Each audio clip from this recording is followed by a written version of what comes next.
So I managed to see one of the most highly anticipated horror movies of the year right in time for Halloween. This movie is called When Evil Lurks, and it is being called one of the most gruesome, bloody, gory, scary, gag-worthy movies of 2023. Here is my review. When Evil Lurks is set in a post-apocalyptic Argentina, and basically there is these things called the Rotten, and they are basically pus-infested, gigantic, big, horrible, possessed people that are essentially going to give birth to evil itself.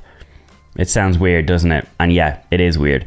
Now, this movie I went into thinking that it was going to absolutely terrify the pants off me, but it didn't.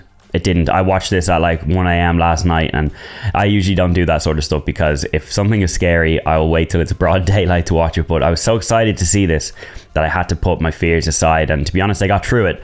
But I am going to say that this is definitely, hands down, without a shadow of a doubt, the most gruesome, gory, bloody, most bold, most violent horror movie of 2023. And I have to say, just to give you some context, there is violence towards animals and children. So if you don't want to watch anything like that, then stay away from this movie. It does not pull any punches, and it really does go for the jugular.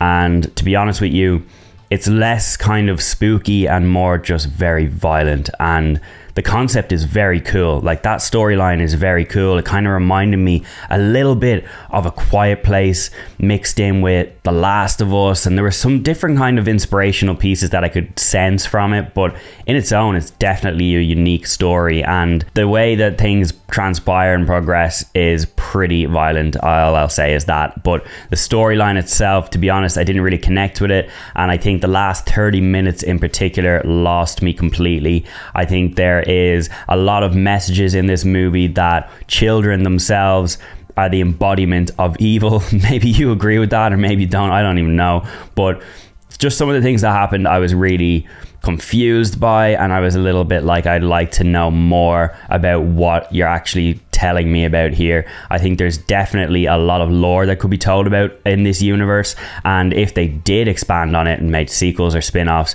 I think it'd be very good, because this is set in a remote town in Argentina, but there's a lot of talks about how these possessed, rotten people are infestating cities. So I'd love to see how that comes about in the cities and stuff, but maybe that would turn into more of like your generic apocalyptic infected kind of movie.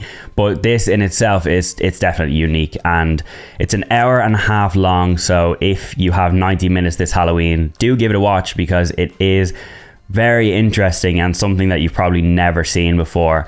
And yeah, I will say it is one of the toughest watches of 2023, but definitely not as good as people are making it out to be.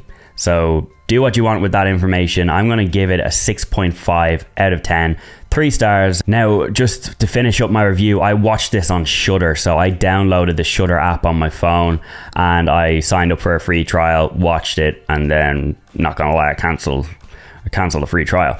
But I think that's okay. We all do that sort of stuff. So if you did want to watch it, that is your route to go and watch it right now. It's not in cinemas or anything over in Ireland, so that's the only way you can watch it for the minute. But if you see it, or you plan on seeing it, or you have already, let me know down below what you think about it, because I feel like that's going to be a very interesting conversation.